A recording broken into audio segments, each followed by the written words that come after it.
Hello friends, welcome to civil engineering classes. Today's topic we are going to cover development of residential property versus commercial property. The content in today's video will be meaning of commercial properties and residential properties, points to be considered for development of the property and the documentation involved in such development. First, definition. Residential property. Residential property is used exclusively for residence of a family or an individual. This is strictly restricted towards the habitation of a family. Whereas commercial property is for business, where it may be offices, shops, or any showroom, any kind of business activity which is taken place. Now, while developing any property or any sites, there are some basic thoughts which need to be considered whether to develop a residential property or a commercial property or combination of both.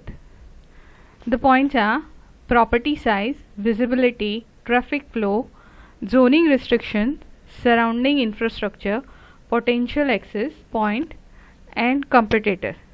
Now we'll see one by one. First, property size. When you are considering whether to go for a residential project or a commercial project, you will have to first see the property size. How big is the property or the site?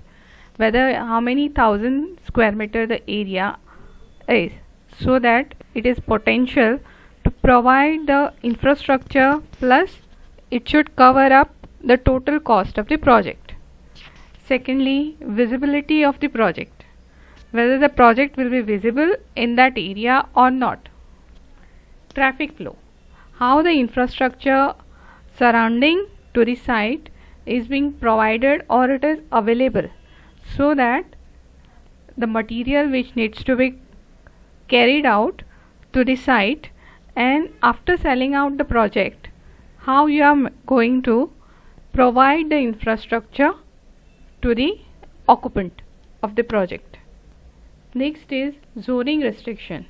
As you must be aware that different departments or authorities have been allocated for zoning of different areas.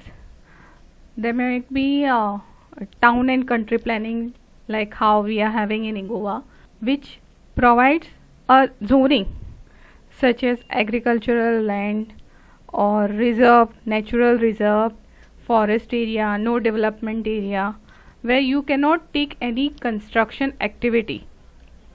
There are settlement zone also, which is being specified for where you can do a construction or develop the project. If your area where you wish to develop and it comes under agriculture, then the authority won't provide you a construction license for building that project. So it is more essential to know the zoning of the area where you are interested in coming up with a project. Surrounding infrastructure. Surrounding infrastructure is the infrastructure which has been already developed in that area or which you need to develop in order to make your project feasible. Potential access point, such as providing market area, nearby market area, or the essential facilities like medical or banking, everything. These are the access points which you have to highlight from your developing a project. And lastly, the competitors. How many competitors you will have to face in the same locality where you are interested in developing the project. Documentation involved in going to commercial project or residential project. First of all, you will have to verify the ownership of the property in which you are going to develop your project. You might develop the project in your own purchased property or a site which you own, or you might opt for a joint development project where you are going to invest in construction and the land is being provided by the landowner. The ownership of the property should be clearly visible. Next is the zoning of the site. As I have said, different zones has been located by the concerned authorities where you can develop. The zoning depends upon the different authorities how it has been given. For example, it might be a residential like S2, S3, S1, R1, or it might be C1, C2. Depending upon that, you've been allocated an FAR by the concerned authority, and that it provides you how many floors you can go or you can construct in that site. So you can allocate your FAR accordingly, whether you can construct a 8-story building or you can go only for a 4-story building, or it can be a G+1 depending upon the zoning of your site. Accordingly, you have to design your site plan so that it can cover up your total development cost of the project.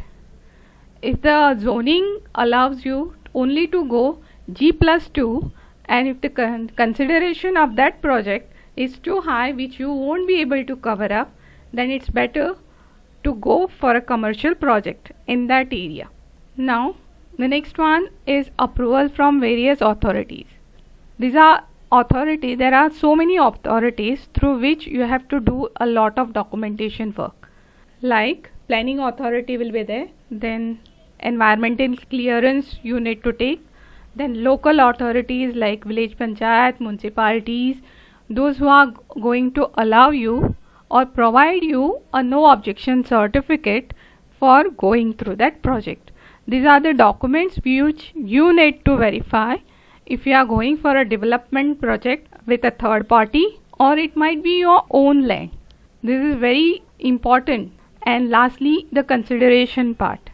If the consideration what you are going to pay for that property or site, if it is too high, then you won't have any other option to go for a commercial project rather than going for a residential project, as the rates for commercial projects are usually high than the residential projects.